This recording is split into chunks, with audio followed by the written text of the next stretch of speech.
There is something called as immune system. Okay. Even सभी को पता है. हाँ जी. रोग प्रतिकारक शक्ति.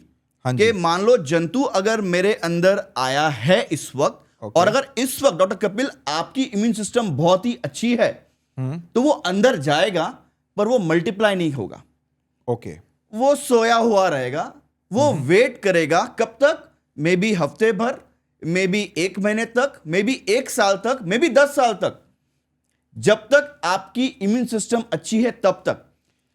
The day when your immune system goes down, may be because क्योंकि आगे जाके अगर आपको कभी डायबिटीज हो गई या कभी अनफॉर्चुनेटली कोई किडनी की प्रॉब्लम आ गई जहां पे आपको स्टेरॉइड्स वगैरह दे रहे हैं, या आपकी इम्यून सिस्टम डाउन हो गई, या आपने अल्कोहल या सिगरेट के सेवन ज्यादा शुरू कर दिया, जो भी कारण से अगर आपकी इम्यून सिस्टम डाउन हो रही है, उस वक्त मैंने आपको दिया हुआ जंतु वो जागेगा, वो मल्टीप्लाई करेगा और वो हावी होगा आपके अंदर. तो ये टीबी का जंतु कब तक जिंदा रह सकता है एक मरीज के अंदर? ये सालों नॉट इवन तक. मरीज, मैं नॉर्मल इंसान की नॉर्मल बात कर रहा इंसान के अंदर बात करते हैं. तो जब नॉर्मल इंसान में जब प्रवेश करता है, वो सालों तक वो वहां पे पड़ा हुआ रह सकता है. उसे हम कहेंगे latent phase of tuberculosis. Latent TB. Latent का मतलब छुपा हुआ. लेटेंट के मतलब छुपा हुआ, सोया हुआ, कि कहीं तो अंदर बैठा हुआ है, हमें पता नहीं है कहां पे बैठा है. वो कोई तकलीफ नहीं दे रहा है आपको, पर हां आप इन्फेक्टेड हो, आप डिजीज नहीं हो. यहां पे फर्क है.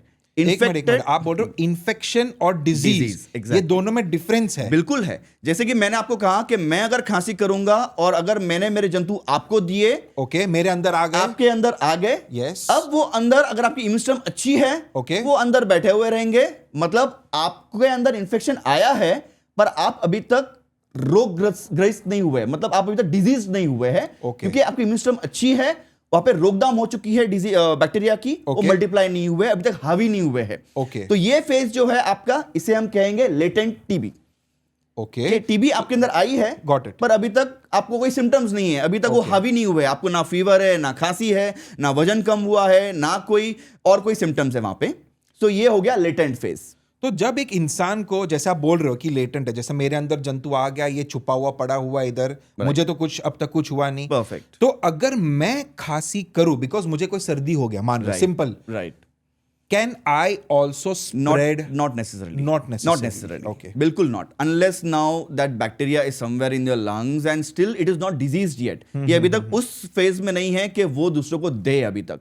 सो latent phase is not a problem, but it is better to get treated because you are at risk. आप रिस्क पे हो. क्यों रिस्क पे हो?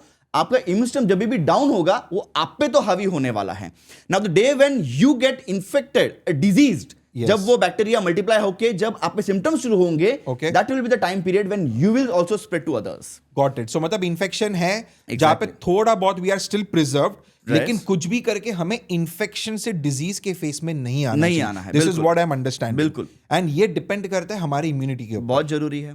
तो आपकी इम्यून सिस्टम अगर अच्छी है, अगर आपका खाना पीना अच्छा है, हाई प्रोटीन डाइट है, डाइटिंग ज्यादा नहीं कर रहे. डाइटिंग आज की तारीख में सबसे बड़ा प्रॉब्लम है डाइटिंग.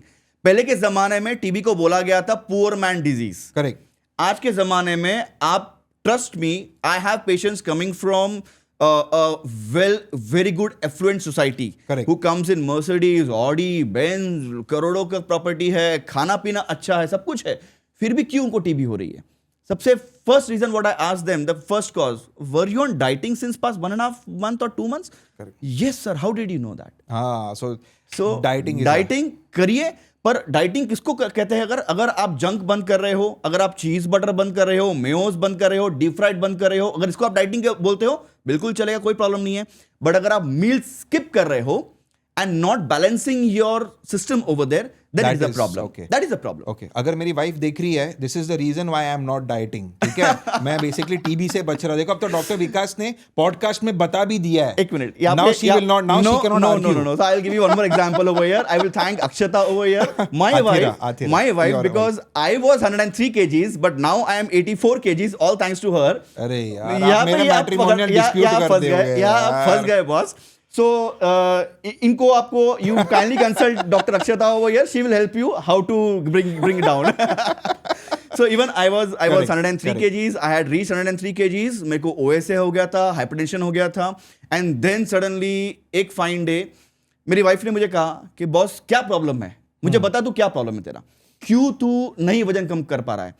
एक फियर मेरे माइंड में था कि मैं सिर्फ टीबी प्रैक्टिस कर रहा हूं, I am actually surrounded only by TB patient, what if I lose my immune system? Correct. So you need a proper guidance over there, Okay. a proper nutrition over there, a proper line of you can say क्या खाना है, क्या नहीं खाना है, कभी खाना है, टाइमिंग बहुत जरूरी है, जहां पे आप आपका वेट नहीं बढ़ाओ अननेसेसरी का, and you can cut down without losing your immune system. Is a proper thing. No, but this is important for doctors जो आप बोल रहे हो, because you are dealing day in and day out with TB patients, so it's important for you to maintain Yes, your it is.